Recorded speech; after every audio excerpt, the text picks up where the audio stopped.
Your girl is having technology issues, and therefore there will be no regular edited video. We are going live again here at the Social Work Entrepreneur Academy to talk about starting a consulting business.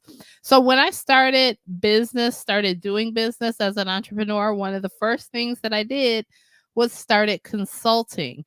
And on my very first consulting job, I made $3,000 for 3 days of work. I worked 4 hours each day. So that equates to about 12 hours, which means I earned about $250 an hour for that particular service. Now, on top of that, I was able to do an upsell on that initial service where I charged a monthly fee for the next 12 months. That way, I continued to bring in revenue from providing that service instead of it just being a one time deal.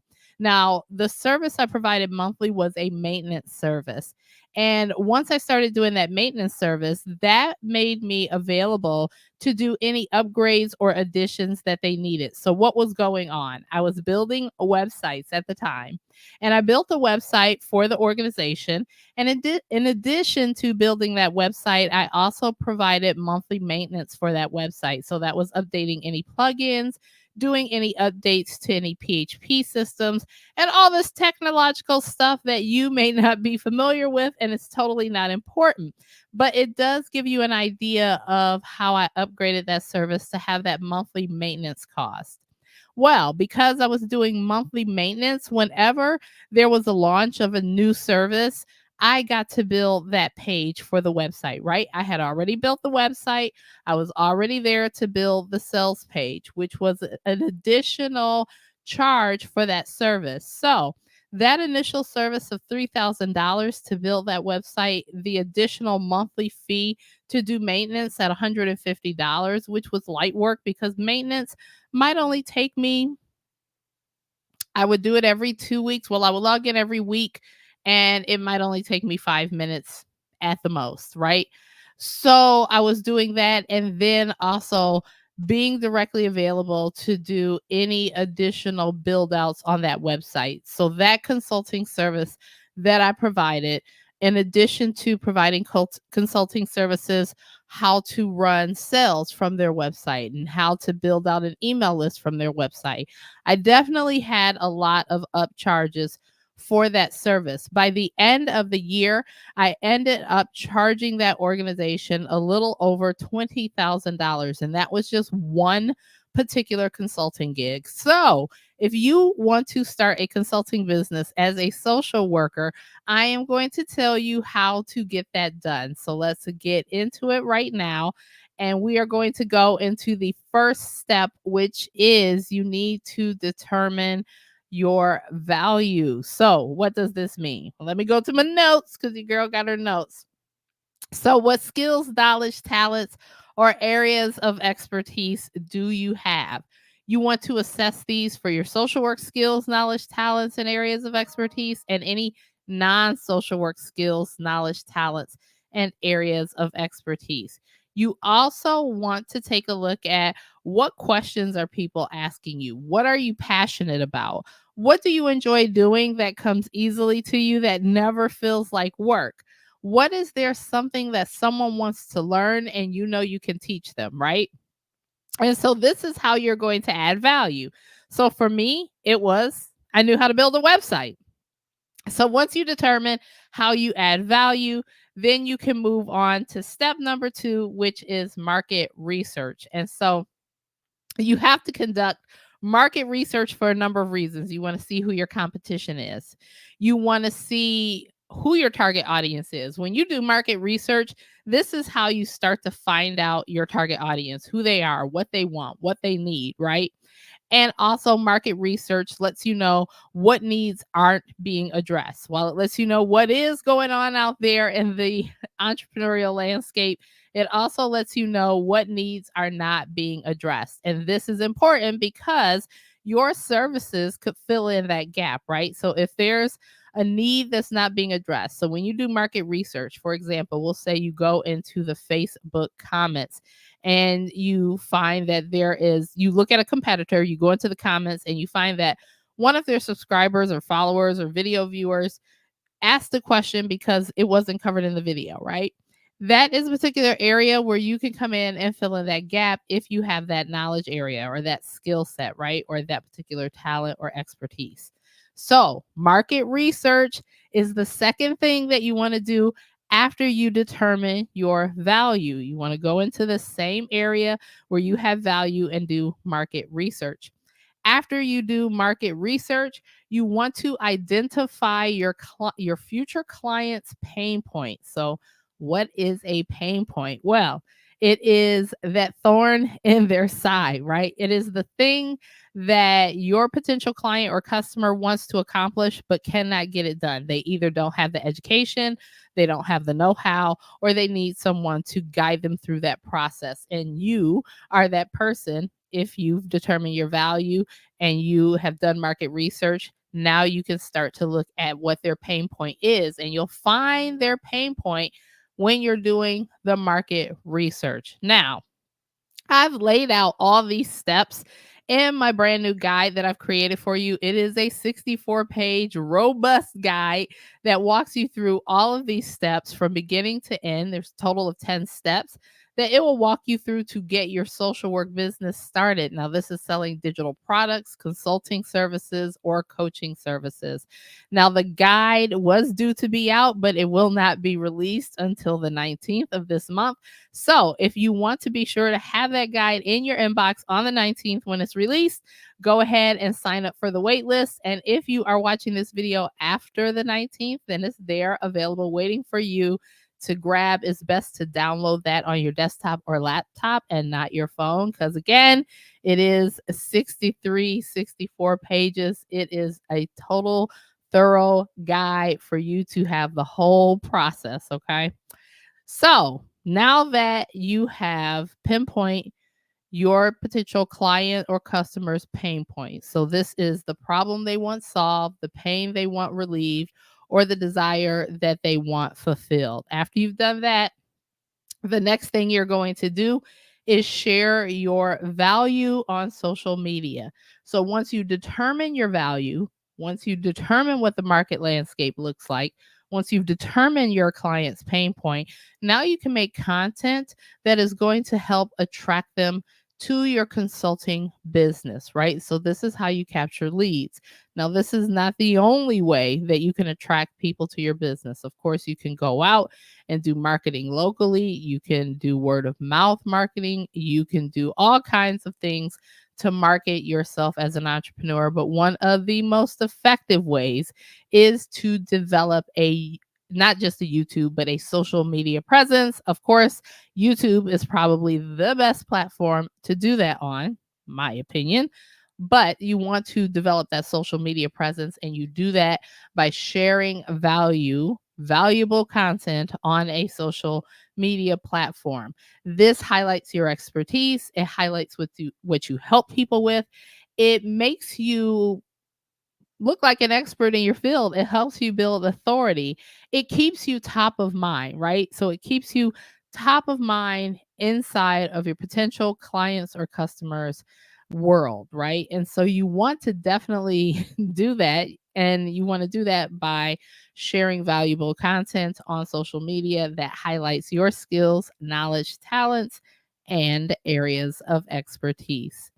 After you share value on social media, you want to start attracting your clients on autopilot. So, what do I mean?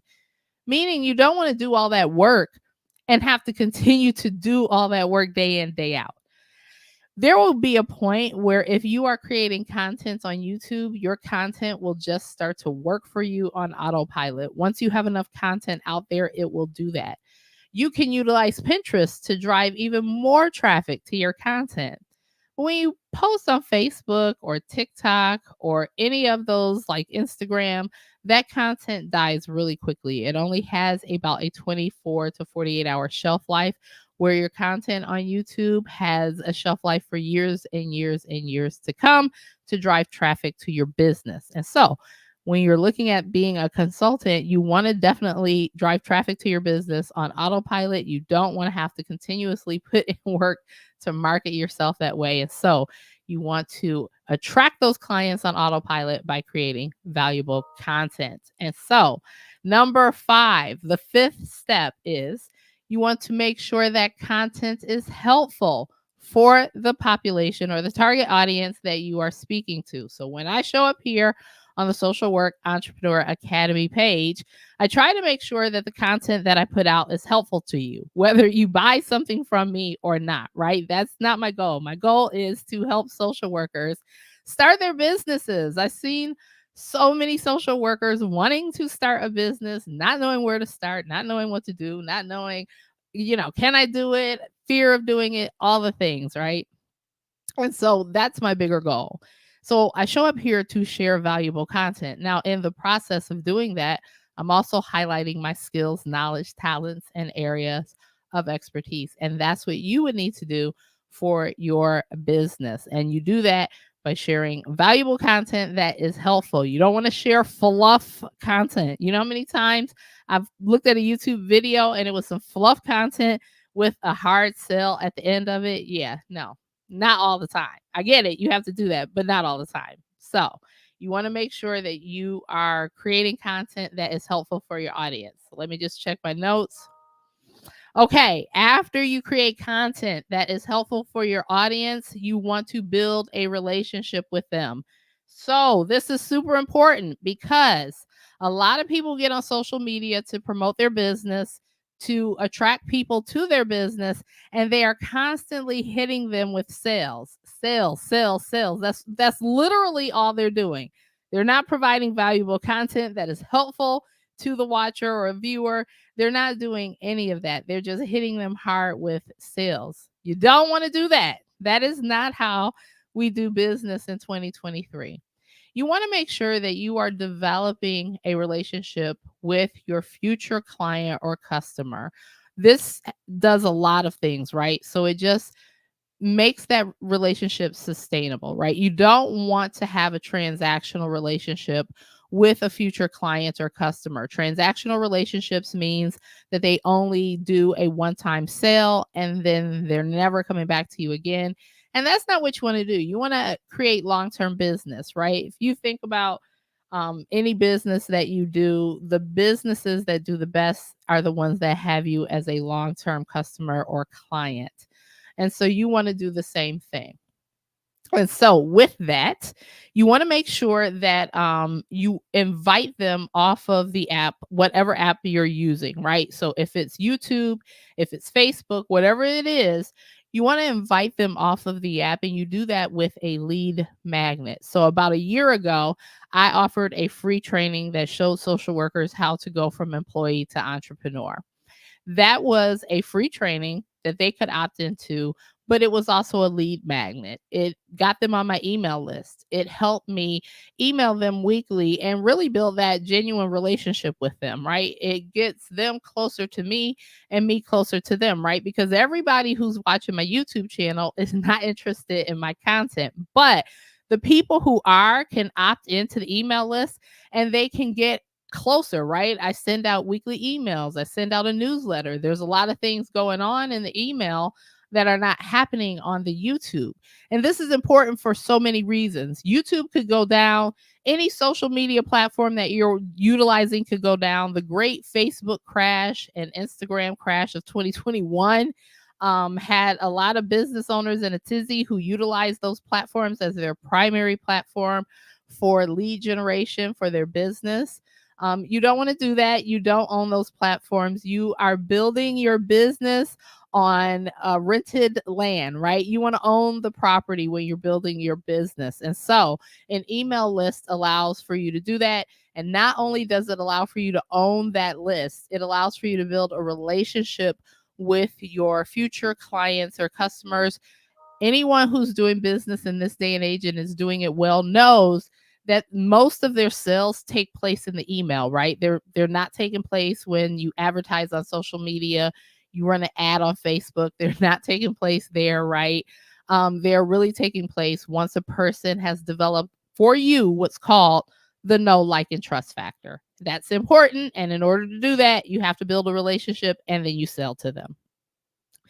And then finally, The last thing you want to do to start your consulting business, after you do all of those things, the last thing that you want to do is you want to create your offer. So create and sell your offer. So what is the offer?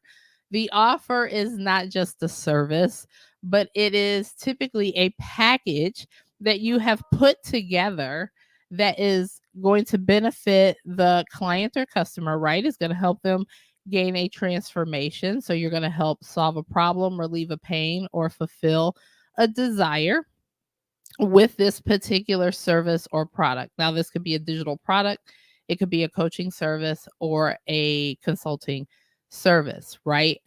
Whatever services you include. So, for example, when I did my consulting package, my initial consulting package for the website, I did an initial consulting meeting to find out what their goal of their website is, right? Because not everybody has the same goal for their website.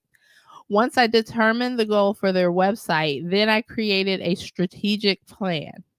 We sat down, we met about the strategic plan. I did any refinements to that plan. After that plan was fully refined, then we sat down and we went through and made their mood board. This covered any brand colors, any brand feels, any photos that really highlighted what their brand was about. After that, then I would build the website.